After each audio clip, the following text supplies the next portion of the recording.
Deril deryalardan çeşmerem, namertlerden şeref verse içmerem.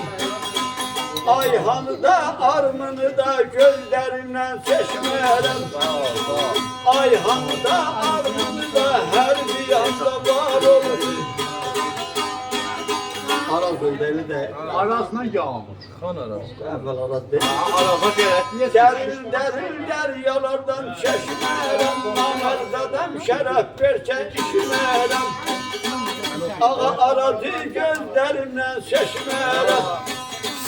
Ağa aradı her bir yanda var olur. Kızın adı ne? Yağmur. Yağmış.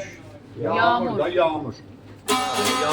6600 ayet Kur'an'da Yağmış hanıma kömek olan Şah-ı Merdan'da her taraftan gelen aslına hoş gelip gelenler var olsun Ceylan. Sağ ol aşk, sağ ol.